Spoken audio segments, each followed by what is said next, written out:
I really appreciate this opportunity to be on this platform with you guys again. I enjoyed the time that I spoke with Winton last year, and now I get a chance to do it again with another very close and dear friend of mine. If I were to actually read Christian's bio and talk to you about what he's done, it would take up the entire hour. So I'm not going to do that. If you're here, I'm pretty sure you know who he is, but I'm going to tell you who he is to me. He is a very dear friend, one of my closest friends in the entire world. He's a man whose career I've had a backstage pass to for the past 13 years. And although I left the ranks of jazz management and folded up my jazz management tent last year, he will always be a part of my life, no matter what, because he's like the younger brother that I never had. I'm the youngest of 5, and I never had a younger brother, and I wish I had one. And he's been like that to me since I've met him. That's what he is to me. But let me give you a little indication of who he is in general that's not on his bio. He is, in my humble professional and personal opinion, the world's most versatile musician. And if you checked out his career, you checked out what he's done, and if you were paying close enough attention, you'll eventually figure this out too, because in order to be the world's most versatile musician, you actually have to be able to play in all different styles with all different kinds of people from all different kinds of walks of life, but mainly to be able to play in different genres. And the thing that separates genres really is rhythm. So in order to be a really versatile musician, you have to be a rhythm player, in my opinion. You have to play piano, bass, and drums, because you can play in other styles by just playing the melody over the rhythm that they're creating. But Christian can do both. He can play the rhythm and he can play the melody and the harmony over almost any music in the world. And he's done it with the who's who across all the different genres. So that makes him, in my humble opinion, the world's most versatile musician. So I'd like to welcome to the Zoom stage, a stage he's very familiar with, and I'm sure he would like to get out of as quickly as myself and others who have been on Zoom for the past year. Welcome to the stage, ladies and gentlemen, Mr. Christian McBride. What's up, man? What's going on, baby? Now, how are we supposed to keep this professional tonight, man? Because, like you said, me and you are boys, man. So it's just like, people going to get some insight into, what it's like. But I thank you for that lovely introduction, my man. I'm not going into the who you are, artistics. They can read that. That's online. Check it out online. That's right. I was hoping you weren't going to tell them what you would tell me right before I was going. No, we get canceled. So let me tell you something. Yeah, there's a little thing that I would whisper into Christian's ear before he would go on stage. That would it was meant to humble him. I can't say that out loud on this. So, before we get into it, I want to give you sort of as we begin to talk about the role of the artist as a catalyst for change. The past 12 months have been really, really rough, and we've lost a lot of great artists. And a lot of those artists have been very close to you and have had a lot to do with your career. And I just want to give you a moment to reflect upon some of the people we love. I know with Chick Corea, Danny Ray, and others, I know you've, it's been a rough year for everybody, but I know that a lot of that has hit you very close and personal. I just want to give you a moment to reflect on that. Yeah, man, the list of musicians who have passed away since March of last year has been staggering, and there is a list of like luminaries that people know well, people like McCoy Tyner, Chick Corea, Wallace Roney, Henry Grimes, and people like that. But then there's also been like local heroes. I'm born and raised in Philadelphia. And so somebody like Bootsy Barnes, who passed away, who may not be a nationally known figure, but he was very important to me growing up. People like Johnny Pacheco, who was very important in Latin music. Stanley Cowell. The list is just, it's staggering. But out of all of the people who, I'm sure I'm going to forget somebody because that's how long the list has been. Yeah. Between Ellis. McCoy Tyner, Ellis, exactly. Yeah. Wallace Roney, and of course, Chick was the one that I think with so many of these people, if you know what COVID brings, there were a few people where you could say to yourself, you could put in your head like, okay, I can see how they couldn't make it through that, you know. Right. But somebody like Chick Corea, man, he was healthy as a horse up until just recently. So that took everybody by surprise. So I think his loss probably won't be felt for quite some time. That was your last gig, right? Last gig out, you know. That's my last gig, man. You know, I think our last gig was March 11th or something like that, March 10th or 11th, and then we got sent home on the 14th or 15th or something like that, and that was my last what I call old world gig. Yeah, you're right.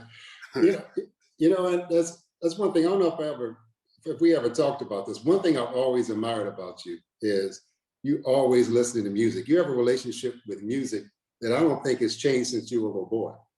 In terms of you're always listening to music, like your relationship to it, because you're a musician and you're writing music and you're playing music. When we're on the road and you're sitting next to me on an airplane or in a car or something, you always have your earbuds in. You're always checking out music and you pull it out and let me hear half. You just have you have a habit of taking your phone and just putting it on random. Shuffle. And you just listen to music as a fan. And I always thought I always admired that about you, because the relationship you have with music, is such a, you have a reverence for it, but it's also, you don't take it too seriously. It's like you're this little kid, you're still a fan. And so now what I want you to do, because you did this earlier, I want you to pull your bass out and do me a little medley of some of the stuff that you might have, might have come up on your phone over the past. Yeah, well, see, that means there ain't gonna be much upright being played. It's gonna be, you know, because as you know, my DNA is really soul music. That's right. So, like, the first song I ever learned how to play was.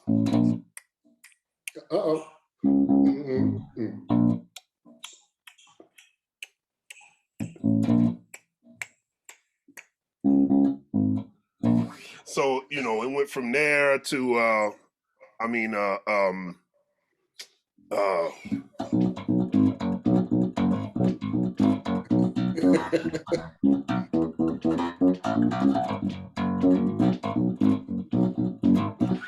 that or gosh, man. And then of course all the James Brown stuff. I mean, the James Brown stuff.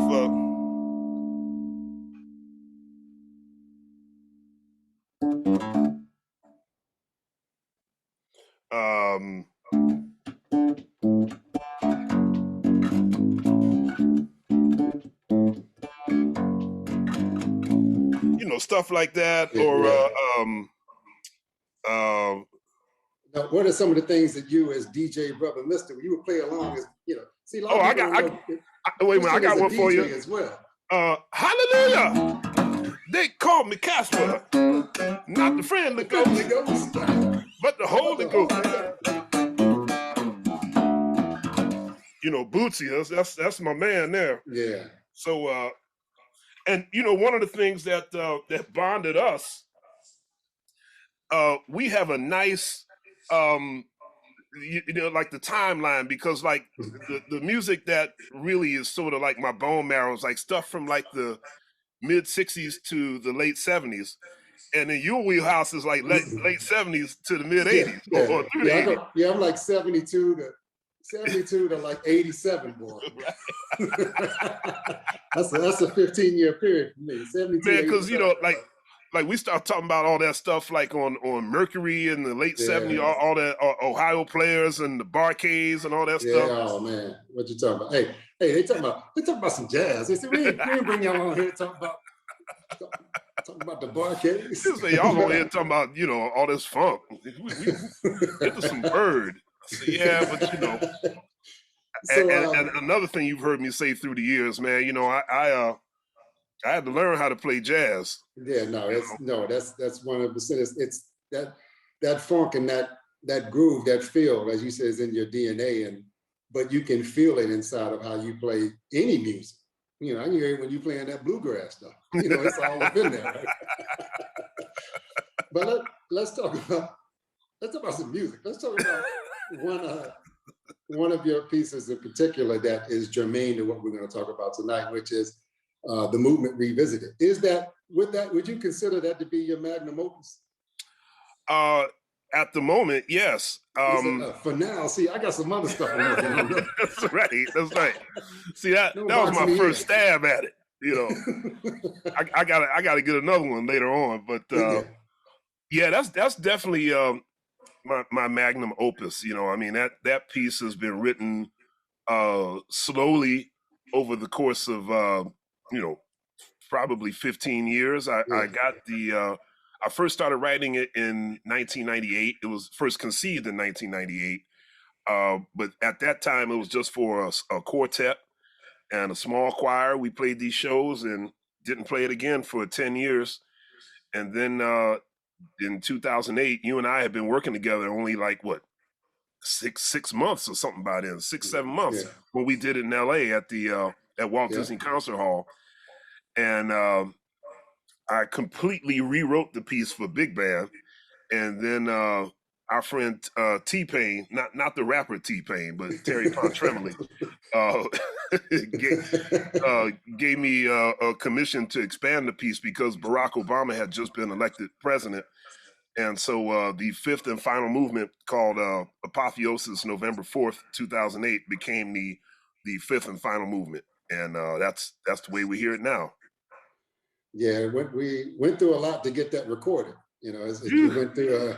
I mean, what are some of the things you remember in terms of you had some very important people to play a role in that. You know, you had Harry Belafonte, you had different people come over at a period of time that when you performed it live. What are some of the things you remember about that whole process?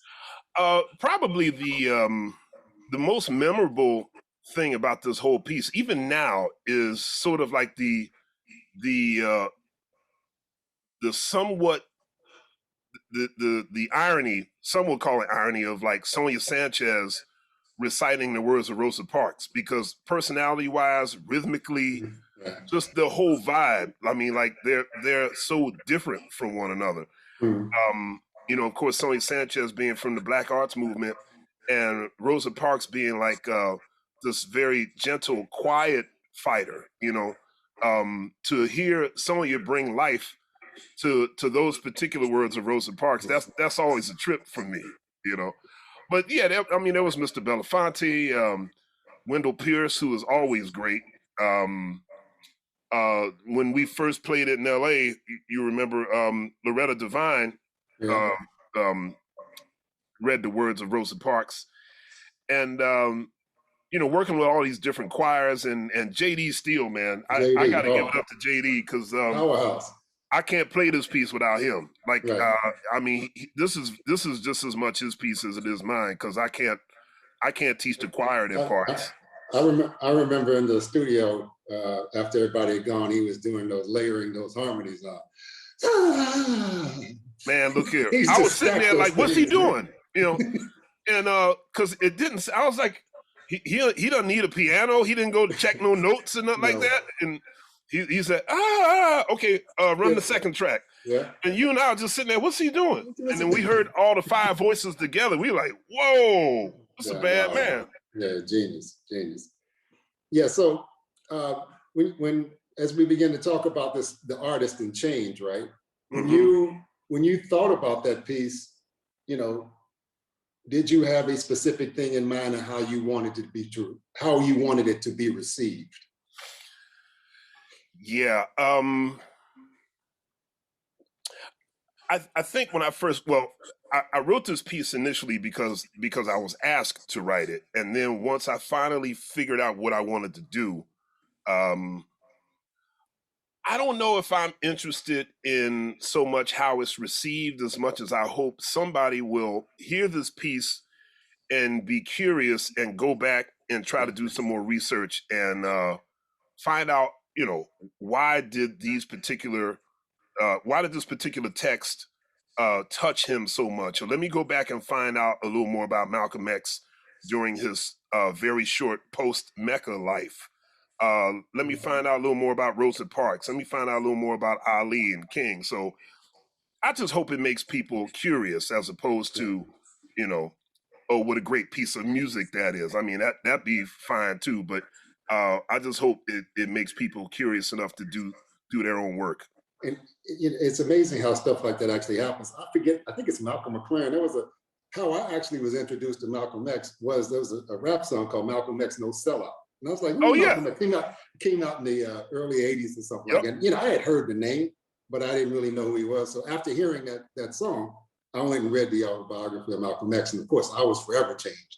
right. And that song, that piece of quote unquote art was an introductory to me. So I can appreciate how you sort of put it out there for someone who we kind of take for granted that people may know these things, but a lot of Right. people don't, right?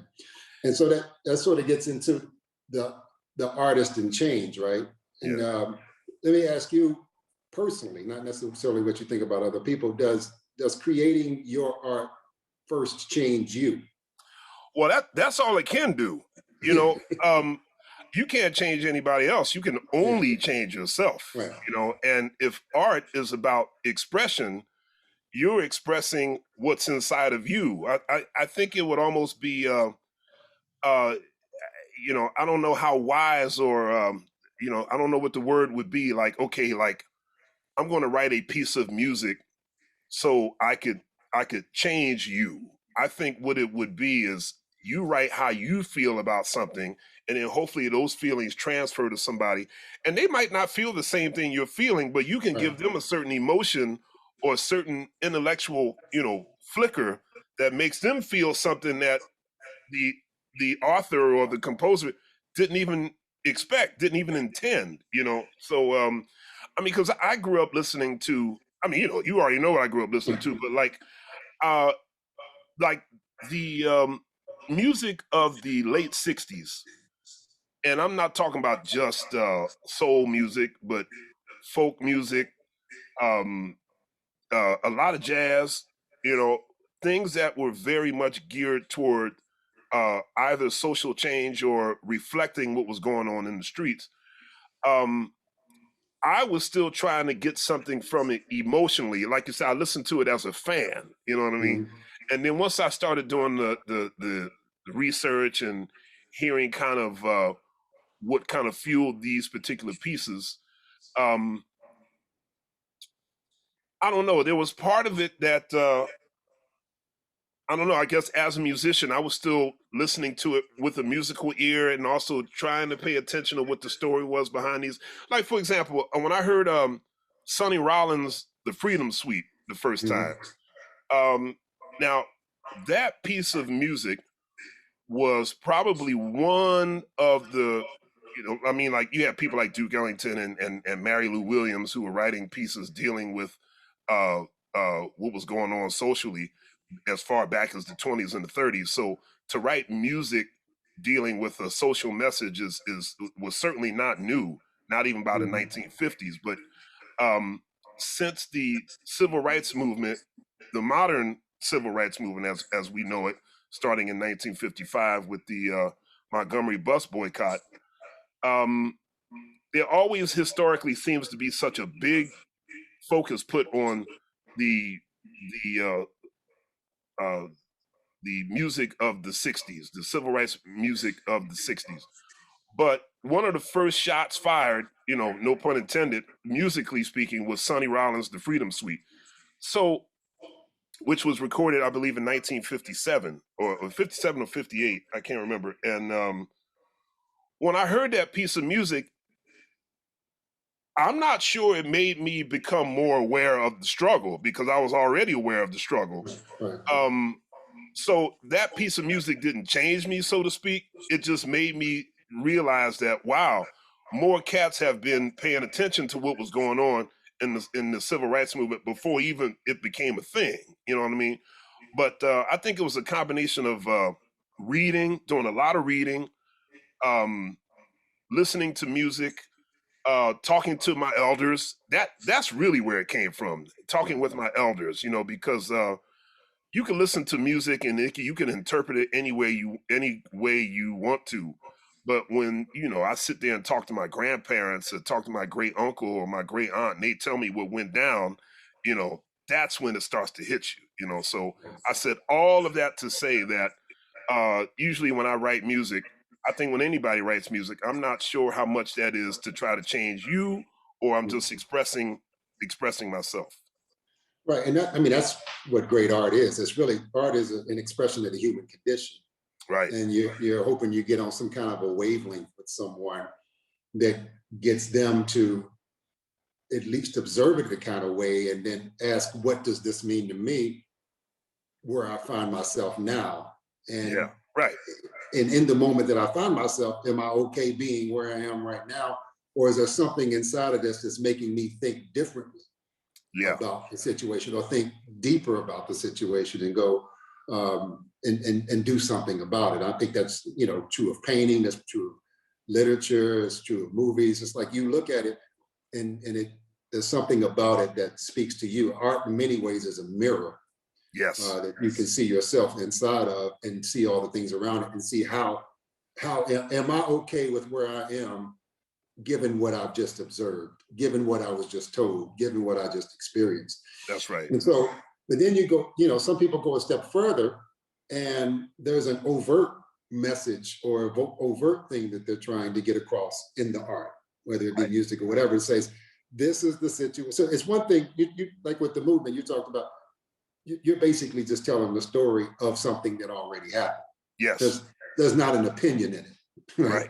If there is an opinion, it is the opinion of the words that you chose. Right. Of the people that said it. There's nothing in there that you're saying. You're just repeating what other people said and putting some emotion around it with your writing. One question that I got, which I found was interesting, was why those four? Like if you're going to paint a picture of sort of like freedom fighters, like at first I was calling it sort of like a portrait of the civil rights movement, and people like Mr. Belafonte and some people like, well, if that's really the case, then you can't have Ali in there, And I felt like, really, and then I felt like that was sort of like a generational thing, because I guess if I were around during those days and I'm part of the King camp, if you will, you probably didn't think of like the Nation of Islam as your ally, and so when I heard that, I thought, wow, okay, well, let me not call it that. Let me call this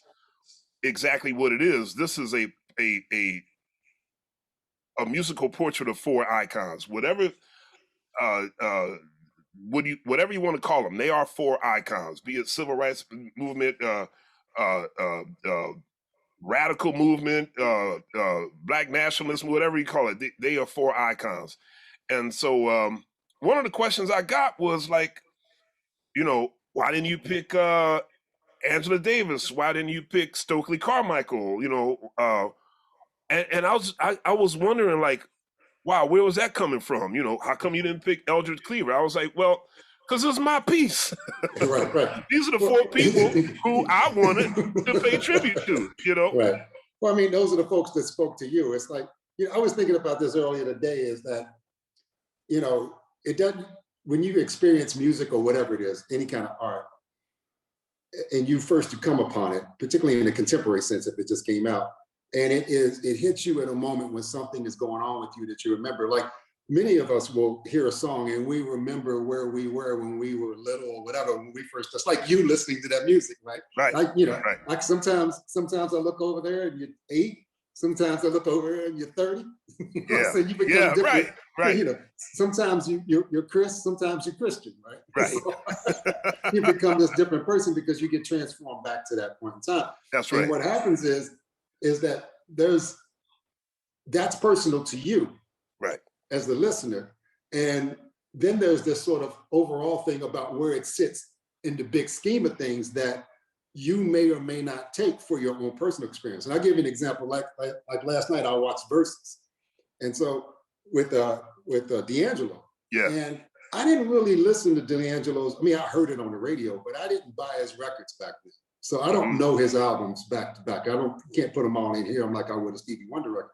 So whereas I appreciate his artistry, I know he's a bad dude. He's a completely and thoroughly bad dude, but his music doesn't hit me here the way because I didn't check it out back at the time that it was. So I can appreciate it for what it was. So that's kind of like, someone would say, why not D'Angelo? Why are you not vibing on D'Angelo? It's like, Yeah, it's not right. that I don't like D'Angelo, right? I'm just That's not vibing on him like not you your thing.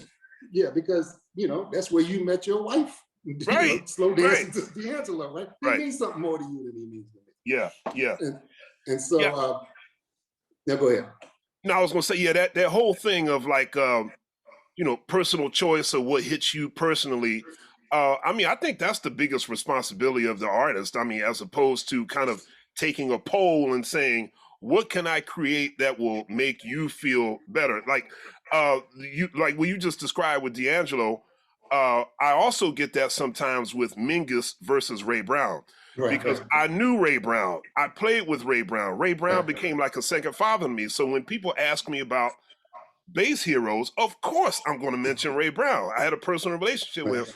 Well, you never talk about Mingus. I was like, I didn't know him, I mean, I love him. I love his music, but I mean, I'm sorry. I mean, Mingus is a bad man, but I had a very deep, close personal thing with Ray Brown that, I'm not going to downplay that because so many people love Mingus. I mean, I love Mingus too, but I didn't know him.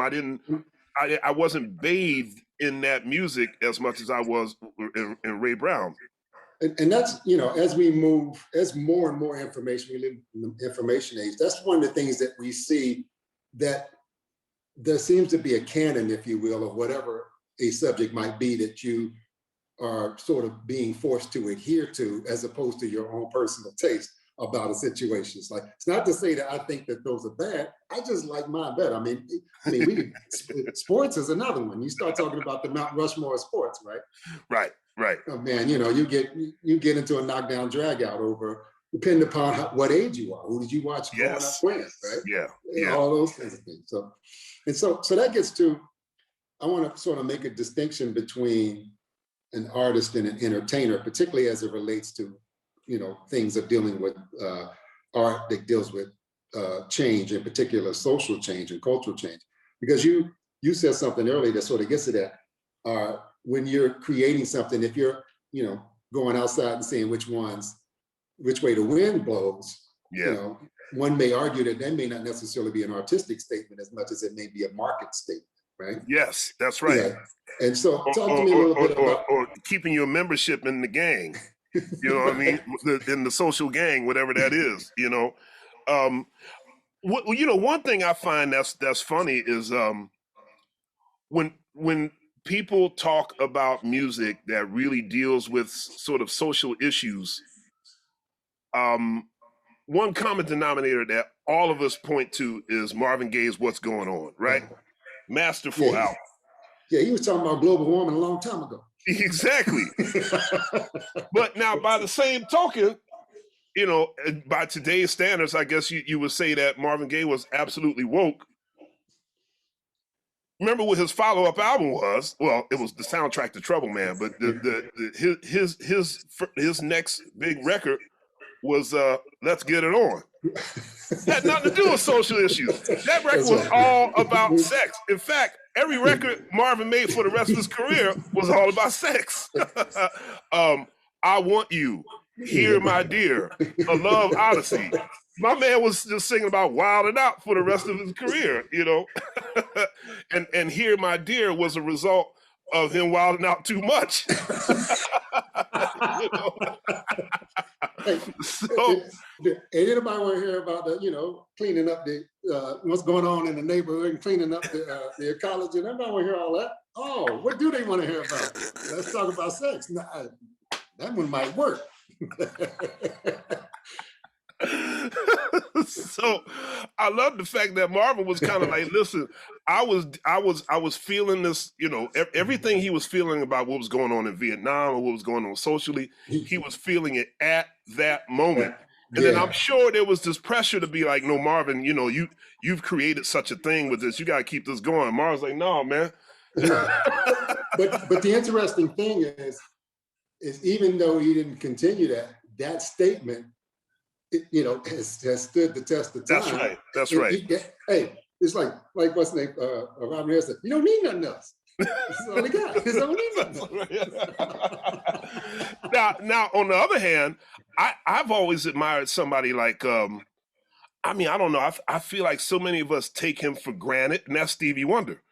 Like Mhm. Stevie Wonder's music has always been dealing with some social issues, but he makes his metaphor is so deep, and he always comes at it from such a very positive angle, the same way somebody like um, Wayne Shorter would in jazz, because um, somehow in the midst of chaos, Stevie Wonder's music, Wayne Shorter's music, uh, even somebody like Roberta Flack, Mhm. it's like it's water in the middle of this raging fire. You know what I mean? It's like I I think that's more powerful to me Yeah. than to sort of like, okay, we need to constantly tell people what's going on, and Well, kind of, yeah, no pun intended, but yeah, it's like, this is what you need to keep doing to make things change. And somebody like Stevie Wonder is kind of like, well, the change is right here because it's different from right. what you're seeing right now. So No, Stevie's always been my man. yeah, it equips you to be able to look at and think of something sort of critically, artistically, or culturally. So you can have that same process no matter what you might be going through, if Right. it's written in a certain type of way that's causing a thought. But let's let's talk about a little like the artist versus the entertainer, right? In Yeah. terms of the artist is the artistic statement, which is the human expression, and maybe the entertainer is like, hey, they may be like, hey, what's going on out here? Right. Uh, let's give them what they want. And talk to me a little bit about, particularly as it relates to social change through your man James Brown, because he was both. Yeah, that's right. Right. Well, I look at artists versus entertaining the same way we look at sort of like being a role model. Like, you are a role model whether you want to be or not. Right. If you have music out there and you have a certain profile that's out there, people are looking at you. So you could have that sort of attitude, like, well, I'm not trying to be a role model. I'm just doing, I'm doing me. Right. Um, yeah, but that's not the reality. So if you're an artist and you're on stage and you are playing music for people, whether you like it or not, I'm not sure you would consider yourself an entertainer, but you are a performer. I mean, like, even rappers. I mean, the whole costume, of the streetwear, that at some point became cliche. Kind of like, oh, Mhm. you got to now wear this to show that you're down. Right. You know what I mean? If you're not cussing, if you're not, reporting from the street, then you're not down, right? Right. Um, but the fact of the matter is, yeah, it was kind of entertaining as they were, I mean, Public Enemy. I mean, look, who was more entertaining than Flavor Flav? You know what I mean? You had the yin and the yang with them, didn't I mean, you talk about Chuck D, Flavor Flav, and Professor Griff. Was it the M16s, or you? yeah, and like that whole dichotomy, all these different things on stage, it was entertaining. So I'm not sure they really meant to do that, but that's what they did. James Brown, that's, as you know, that was my heroes. Everybody knows that was my hero. I think when you have the awareness that people are watching you, Mm. um, there's a whole lot of ways that you can get your message across, and that's kind of always been my, I've always had a little bit of an issue with particularly jazz artists, because, like, we don't have a big audience, you know what I mean? So, like, when you kind of get on stage and there's always this sort of like, you still kind of have like this insular way of, it's almost like you're playing for yourself, Right. and it's just like, I expect the audience to know how deep I am, so therefore they just gonna have to deal with it. I'm not going to play for them. I'm playing for me, and they just gonna have to deal with it. As opposed to, like, speaking of Chick Corea, Chick used to get frustrated that people would say things like, "Oh, Miles Davis didn't care about the audience. Miles always had his back to the audience." Chick, Herbie, Ron Carter, all those guys are like, I don't know where they get that from. Mm. And Chick was saying that Miles was acutely aware of what the audience wanted, what they were looking for. He called Miles Davis the greatest dramatic actor in the history of jazz. He said Miles knew people were looking at him like, what's Miles thinking? What's Miles doing? When Miles goes to the side of the stage when the saxophone player is playing, what's he thinking? And, Chick's like, man, Miles knew all that, So it's not that he didn't care about the audience. It was absolutely the opposite. He was just playing. He was playing to the audience, and it worked for him, so. You bring up an interesting sort of dilemma for art music. This isn't just jazz, but art music and art, Right. sort of art, non-commercial art, if you will. Because if you sit sort of in the middle of it, there is kowtowing to an audience, which is, what do you want me to play? I'll figure out what's popular and I'll play it so that you will like it. Right. And then the other one is, I'm going to do what I want to do, and I don't care what you want. As a matter of fact, I'm going to play something, and I know that's so far from that. That's right. That you will never mistake me for being that, right? That's right. And where's the happy medium for that, right? Because that there's a great quote by probably one of my biggest heroes. Next to James Brown, one of my biggest musical heroes as a band leader and sort of as a visionary was Julian Cannonball Adderley, because I find that listening to Cannonball's music, you get the best of both worlds. He always had the audience in mind. He was an uber intellectual, the way he could actually verbalize his thoughts to the audience, and then come back and play something really advanced like Rumpelstiltskin or like The Scavenger or some of these odd meter songs. But then followed up with something like Mercy, Mercy, Mercy, or, Walk Tall or something like that. And there's this quote Cannonball made where it says, I give the audience 50% of what they want to hear and 50% of what I think they need to hear. And I was like, you know what? That's kind of killer. Hey, there you go. But then, we'll go to our man, Monk, for a second. Yeah. So Steve, Monk. And what's interesting for me about somebody like Monk is Monk, because of whatever he was dealing with on the mental side, whatever issues he was dealing with, probably wasn't all that acutely aware or didn't care. So he may have been one of those that was like, I'm not sticking my thumb out to see what they're doing. I did what I'm dealing with. But he to me is in jazz or in any genre, like his music is like a perfect thing. The rhythm, the melody, the harmony, the texture, all of it in one is such that it's simple enough that you can get it. Right. That's right. The one thing about Monk's melodies, you can hum all of them. Yep. Rhythmically, if you play them the way he wrote them. You can't really get outside of playing Monk's melodies. That's right. Different from the way he wrote them, because he had the rhythm so tight. But then the harmony and all the stuff, and then you can write a PhD on all that other stuff, right? So he got a little something for everybody, right? Well, again, and Monk's music is always swinging. It's always swinging. So like you could put even his more advanced or more abstract melodies, there's that bedrock of swing underneath. So it becomes easier to feel and listen to, you know what I mean? So like, yeah, you're right. I mean, a lot of Monk's music is, for lack of a better word, is perfect, Well, the question for any, I think really, really great genius art is that it appeals to the uninitiated, right, and to the most learned. Like the person who thinks they know the most about the thing, they still come away with it. It's like, wow, I listened to this for the 10,000th time and I couldn't believe it's blowing my mind. But the person who doesn't know who Monk, doesn't care who Monk is, is like, okay, I get this, right? I was going to say the first Monk song I ever remember like hearing was actually one of his more complex songs. It was Crisscross.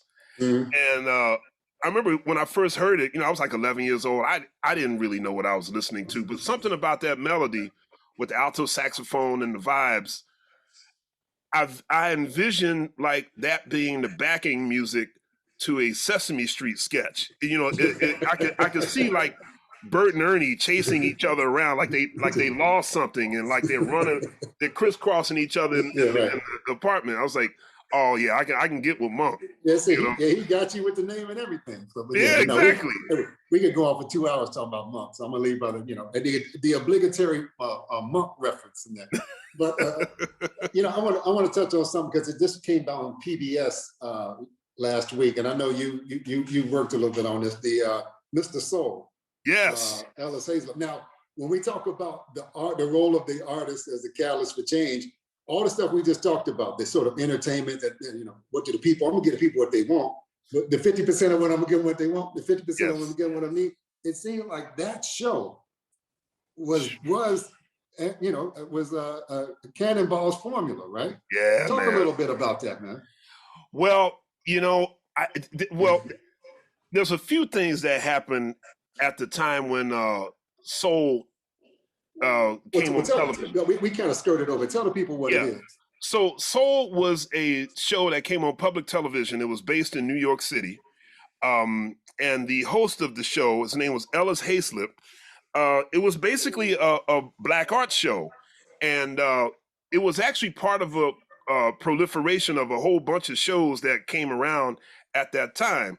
I think there was actually a show in the Bay Area. It was hosted by a guy named Donald Warden. There was a bunch of these like sort of black art shows. Oh man, what was the one Donald Warden? I can't remember. Black something.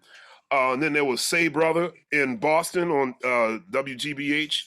And so the Soul show in New York, I mean, it had artists, poets, dancers, politicians, activists. I mean, every part of Black life was featured on this show, and the great Stan Lathan was the director of that show, and out of all of those shows that kind of came around at that time, that seemed to be one of the best ones, because it really gave the whole scope of Black life when there was no other show that really did that, Right. And if you can possibly see this documentary, everyone, it's called Mr. Soul. Not the Disney Plus movie Soul. This is a documentary called Mr. Soul. It's about Ellis Hazlett and this show that he created. It was just a marvelous show, and like I said, they would have people like Amiri Baraka and Sonia Sanchez and Nikki Giovanni and James Baldwin, Minister Louis Farrakhan, also McCoy Tyner, Bill Withers, Herbie Hancock, Cannonball Adderley, Jeffrey Holder, Shirley Caesar. Yeah, they had everybody on that. Everybody, man. I mean, that show was heavy. That blew my mind is that I forget the choreographer's name, but Ellis called his choreographer. I think he had worked with Ailey or something, and asked him to bring two dancers to do a part to do it while Stevie Wonder and You and I. That's right. Like, man, we need to go back to the future. I mean, where is that show? When did you find out about the show? I'm sure you didn't see it. You weren't born. I mean, it went off while you were 1 year old. So. I was 1 year old, right. I found out about Soul through, I'm a big TV and media historian. So back in the mid 90s, I bought a membership to what was then known as the Museum of TV and Radio. Right. And so I would go there and I would listen to all these old radio shows from the 40s and 50s and look up all of this stuff, this library of television shows. And, I punched in, I don't even remember what I punched in. Whatever I punched in, I saw, on the database, Soul came up. And I'm like, Soul, what's that? And it's, 1969, 1968, 1970. I was like, man, that's the wheelhouse. Wait a minute now. And so I clicked on it. And that's when I found out about Soul. So that would have been like in the mid to late 90s when I first found out about it. Then from that point on, mind, right? Oh man, I went on a wild goose chase to try to find some episodes because at that time you were YouTubing before YouTubing, right? That's right. See, one of the things, and you remember this, like before YouTube, if you were a collector, like collecting bootlegs, you had to work to find that stuff, man. Yeah, man. You appreciated it when you found it. Yeah. That's right.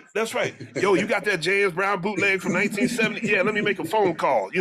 Hey man, so you get like a little network going, But and then I discovered Say Brother, and man, all those black shows from that period, man. I mean, probably the most famous one that everybody knows worldwide is Soul Train, but that was only dealing with music. These other shows, or Tony Brown's Black Journal, Like Journal, yeah. Yeah. all these shows, man, it was an amazing time. You know, when we're coming towards, we got like 5 more minutes here before we get to the Q&A, but when we talk about the artist as a catalyst for change, when I think about shows like Soul, it's really if you give a wide enough berth to artists, yeah, and get their music, their art, their literature out there, you will get the change you're looking for. Yep. You don't necessarily have, it doesn't have to be, I think a lot of the times that we think about, you know, in this particular context, the artist for catalyst for change is really like change in a post-Trump world of racial, COVID, all this other kind of stuff. Right. What do we need to do to have a more perfect union? Yeah. And there's a lot of thought about that. There's been thoughts about that for over 400 years in art and whatnot. So we need to, just like we need to go back to the future and check out what Ellis Hazlett was doing on Soul, we need to recreate that again. If we had something like that, that showed not just a very narrow lane of what it is that we think that people should think about a certain way, but what a wide berth of what people actually do think. And sometimes your mind can change from checking out something that you wholeheartedly disagree with, but find the germ inside of it that says, you know, it should actually make me think a little different about what I do believe in. That means that I have to agree with you, but it does mean that, you know, you made me rethink about how I feel about what I feel. You don't always have to go with the group thinking going. And so that to me is when I think about the artist as a catalyst for change, it is be true to who you are. Yeah. As an artist, put your thing out there. Yeah. It doesn't have to be overt. And if there's enough of it out there, and if people are exposed to enough of it, then we can begin to get an honest amount of change from people moving off of some spot where it is that they're told that they're supposed to be. You know, one of the most powerful moments in that Soul documentary is when Ellis Hazlett, who was a gay man, was speaking with the Honorable Minister Louis Farrakhan. Right? Now, we all know that, you know, the Nation of Islam does not, they've never been in favor of homosexuality, right? So here is a man like Ellis Hazlett having this very heavy, pointed, deep, direct conversation about homosexuality with this man. And I think Farrakhan came away, I mean, like he basically, like, I think Ellis Hazlett tried to put him on the spot, kind of like saying, you know, I'm paraphrasing here, but it's like, I know how you feel about homosexuality. So are you telling me that homosexuals can't be in the Nation of Islam?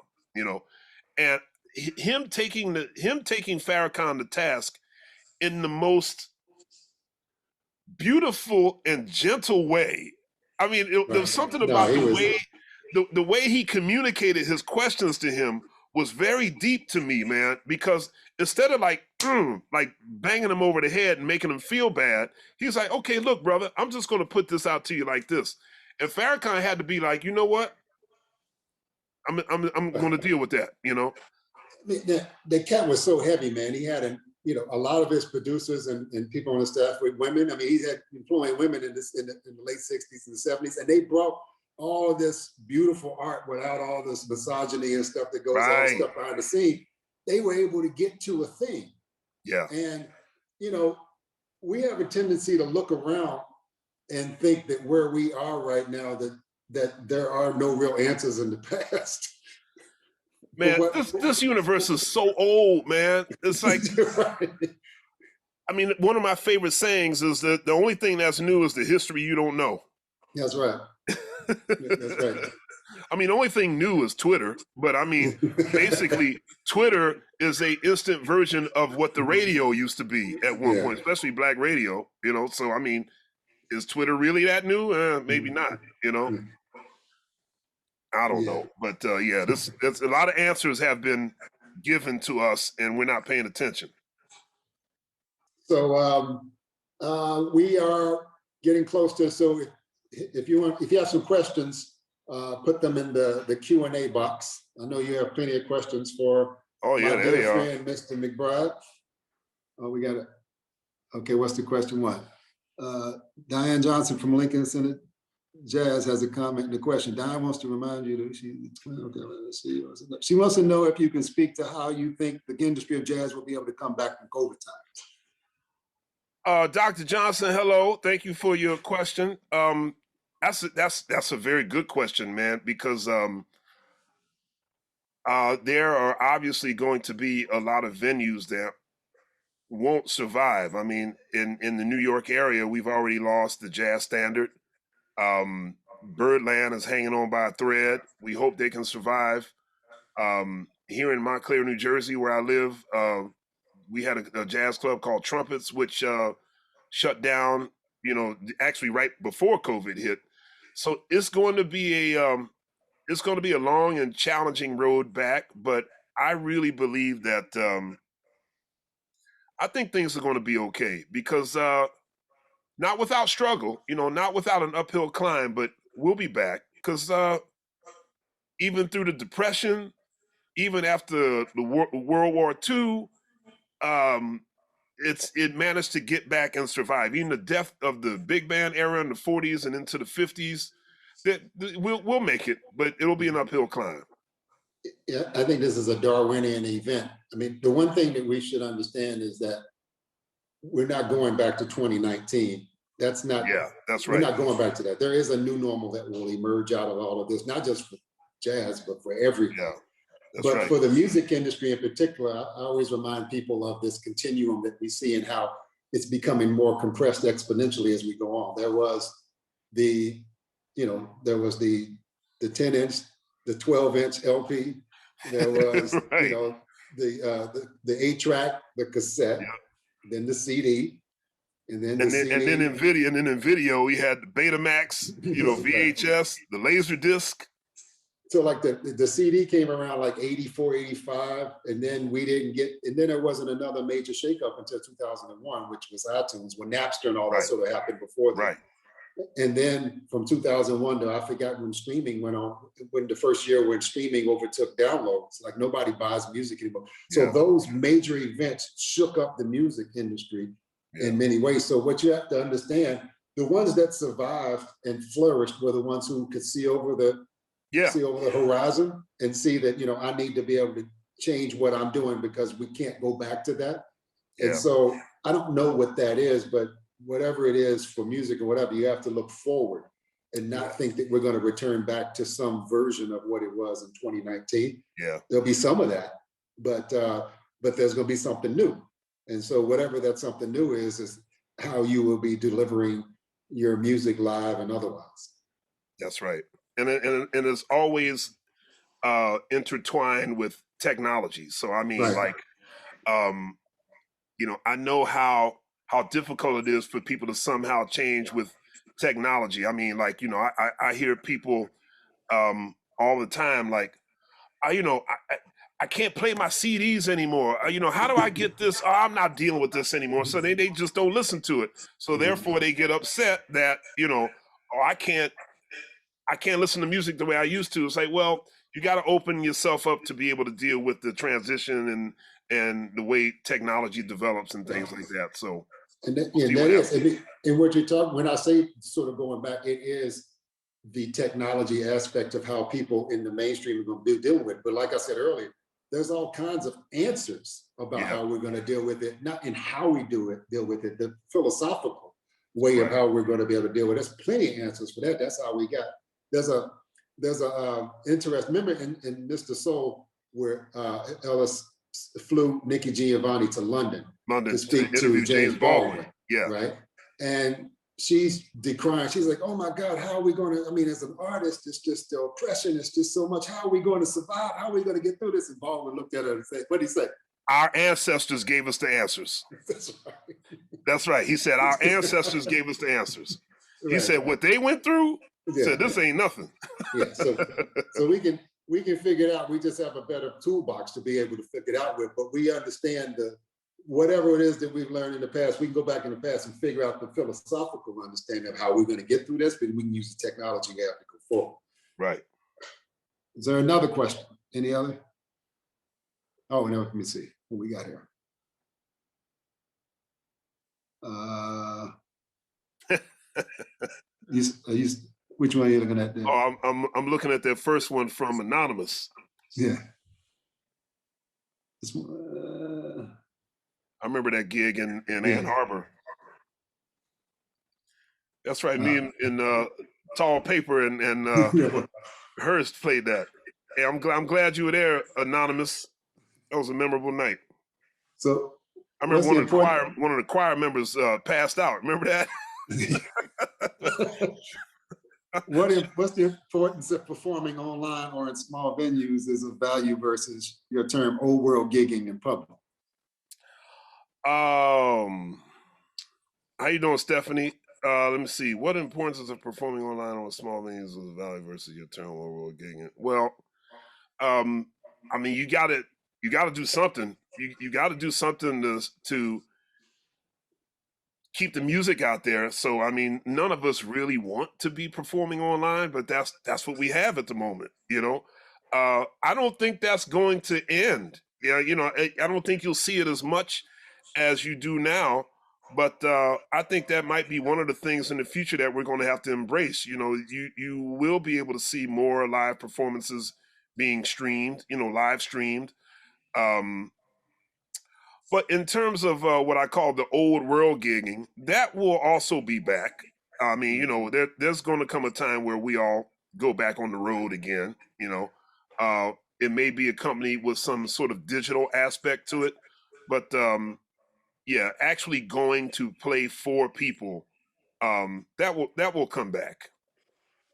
You know, we had the pandemic in 1918. It went on for like 4 years, I guess. Because you know, that's the whole thing. I'm working on this project, the Louis Armstrong Educational Foundation, and when we were talking about how Louis was actually taking care of people during the pandemic, and didn't play for about a year or so. And so, you know, we have, you know, we forget about those kinds of things. But you know, what happened to Jazz Age happened after that. They were wild out in the 20s, right? So you think we're gonna get our version of the 20s? That's why I think that whatever's on the horizon, let's not get too crazy, because I know we got all this pent up energy, man. You know, people gonna be like, you're gonna be out in the streets, wilding out. Yeah. Here's one from Steve Hayward. Please describe how working for a year in the pandemic has altered your process as a musician, composer, and catalyst for the music.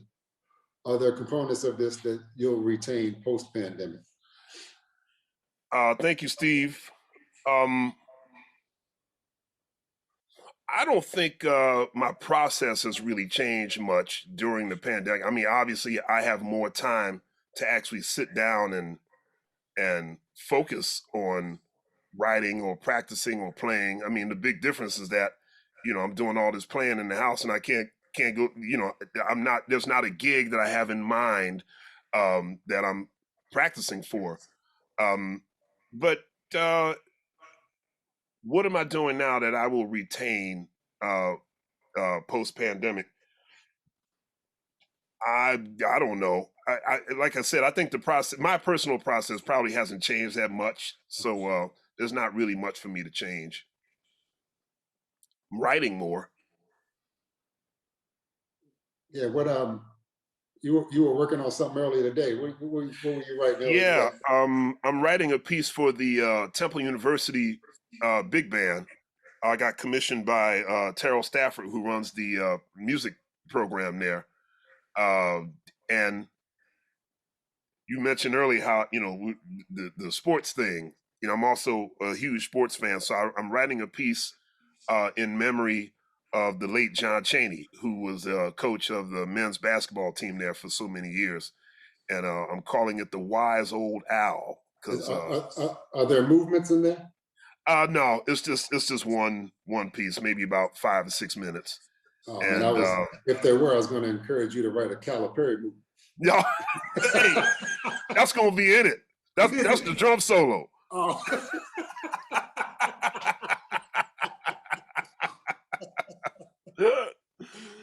Oh man. Y'all have to Google that. Yeah, look that up. Funniest thing in the world. We are also hungry for music. How do you think that the worldwide pandemic will affect the new music we will hear in the future? I think any music we hear is going to sound like, wow. I think there's a lot of music being written right now. I think there are a lot of people who are, just practicing away. Maybe some aren't, because I know it's been difficult for some musicians, because I mean it's just it's been a very difficult and depressing time for many, and that manifests in people different ways. Some are over practicing, some are not playing the instruments at all. But I think that once we kind of get back out there and start to be able to experience each other again in the flesh, any sound that we hear is going to sound like a symphony. All right, there's John Santos. I'm technologically impaired and finding that attempting to stay abreast of the latest trends and platforms takes me almost all the way out of the creative process of learning, composing, rehearsing, etc. I hope that organizations can step up and advocate in this area for artists who are not tech whizzes, especially us older folks who just don't have that tech gene. Any thoughts? I would say find any random person under the age of 30. I mean, it's an intergenerational action going. Yeah, I mean, look, I'm sure there must be some organizations out there that can help you learn something. I mean, if it's even something as simple as going to YouTube. And I mean, look, my wife, man, I got so many points behind this, man. I fixed our boiler, right? I know nothing about home repair, right? I went on YouTube and I punched in the model number of our boiler. I fixed that bad boy. You know what I mean? And I mean, when it comes to learning certain technology, you just need the patience. You need the patience to be able to sit down and just figure it out. I mean, some of the stuff probably isn't too difficult. I mean, there's certain levels. I mean, like certain music notation programs and things like that. But you actually just sit down and give it some time and be patient. You can figure it out. And if you can't figure it out, like I said, just find some random person under the age of 30. They know all this stuff. What are your thoughts about international artistic solidarity? Are you, for example, connecting with your counterparts in the African diaspora?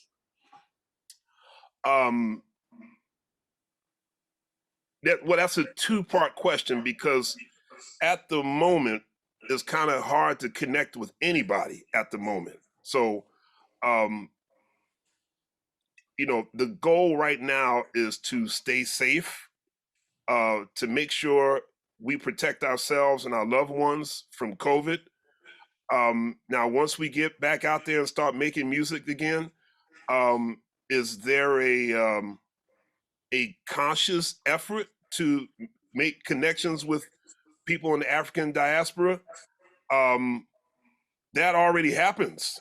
Now, if you're specifically asking if are there musicians in Africa we're going to connect with, I mean, yes and no. I mean, like I think great musicians are always open to learning from musicians from all across the world. I mean, there's a lot of great musicians down in South America. There's a lot of great musicians in Asia. There's a lot of great musicians certainly in South Africa, West Africa, North Africa, and many of them, Central America. That's all part of the African diaspora. So this music itself is a connection to the African diaspora. But if you're asking specifically about African musicians, we'll see what happens. We're always open to that. Okay, and this will be our last question. And this one, we have a fond memory of this gentleman here. Please comment on Les McCann as an agent of change.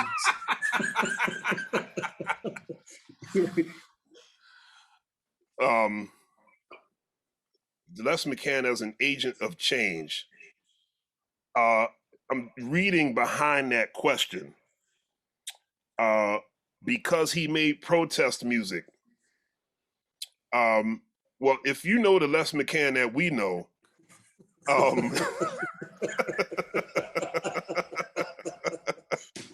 Yeah, That's he's an my agent of homeboy. He's from Kentucky. yeah, he's an agent of change, all right. All right.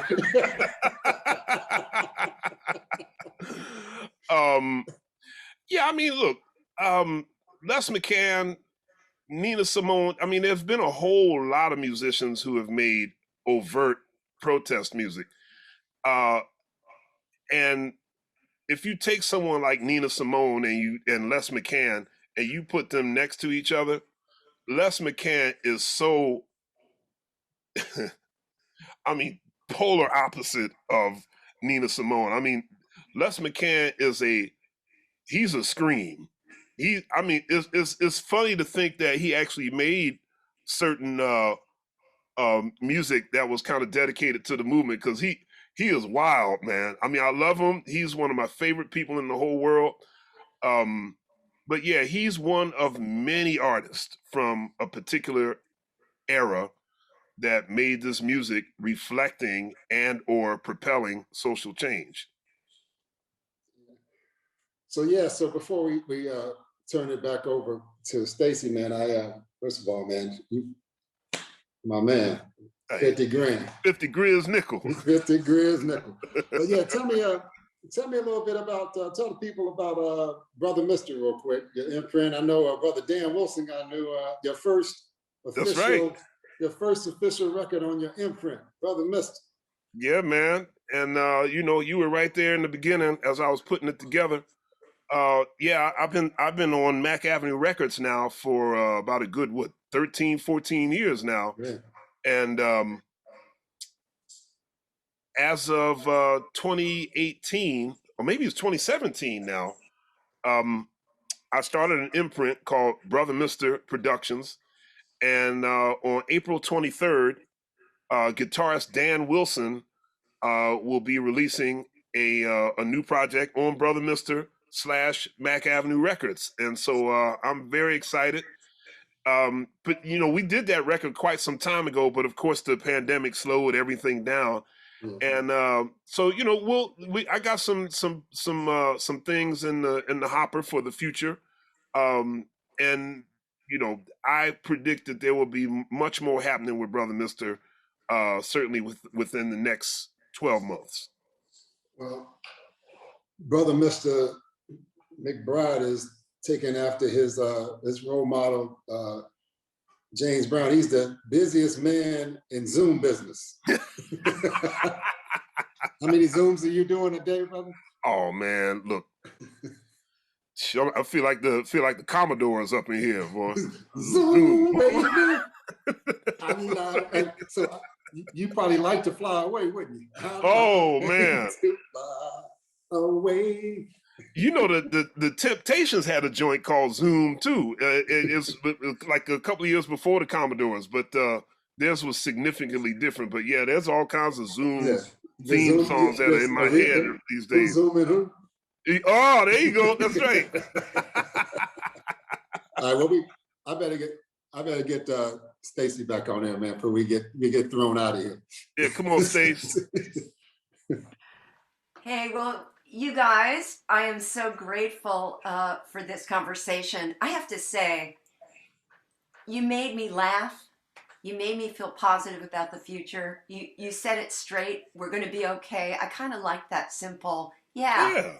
You know, what am I doing that's different? Nothing. I mean, right. I just love it. And this really was a beautiful dialogue between the two of you. So just thank you so much for this awesome conversation and for spending this time with Living Jazz and all the people that joined us. We really appreciate it. So we just want to give you lots of thanks.